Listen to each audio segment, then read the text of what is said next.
گلگت بلتستان میں انتخابات کے لیے میدان سج گیا۔ پولنگ کا عمل جاری، ووٹرز کا زبردست جوش و خروش۔ پولنگ سٹیشنز پر ووٹ ڈالنے کے لیے لمبی قطاریں۔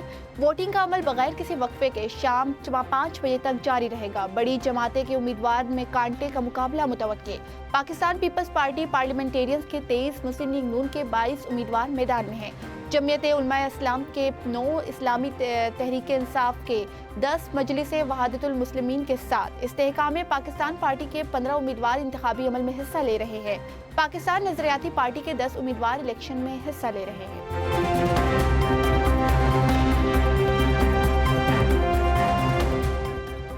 عوام اپنے امیدواروں کی کامیابی کے لیے پرجوش۔ مجموعی 33 نشستوں میں سے 24 جنرل نشستیں شامل۔ حکومت بنانے کے لیے 17 نشستیں درکار ہوگی۔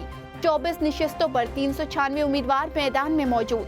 8 خواتین امیدوار شامل۔ 266 آزاد امیدوار بھی انتخابات میں حصہ لیں گے۔ 9,58,780 ووٹرز اپنا حق رائے دہی استعمال کریں گے۔ مرد ووٹرز کی تعداد 5,03,000۔ 772 خواتین ووٹرز کی تعداد 4,54,708 ہے۔ 1,368 پولنگ سٹیشنز قائم، 35 حساس قرار۔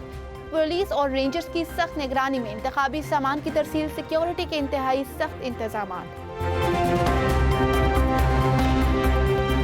پاکستان، امریکہ اور ایران کے درمیان حتمی معاہدے کے لیے متحرک۔ وزیر داخلہ محسن نقوی تہران میں موجود۔ ایرانی ہم منصب سکندر مومنی سے ملاقات۔ وزیر داخلہ محسن نقوی ایرانی صدر مسعود پزشکیان سے بھی ملاقات کریں گے۔ ایرانی اسپیکر اور سیکرٹری سپریم نیشنل سلامتی کونسل سے بھی ملاقاتوں کا امکان۔ ذرائع کے مطابق محسن نقوی فیلڈ مارشل سید عاصم منیر کا خصوصی پیغام ایرانی سپریم لیڈر تک پہنچ جائے گے۔ روانگی سے قبل وزیر داخلہ محسن نقوی کی وزیر اعظم شہباز شریف سے ملاقات۔ وزیر اعظم نے وزیر داخلہ کو ایرانی قیادت سے ملاقات سے متعلق اہم ہدایات دی۔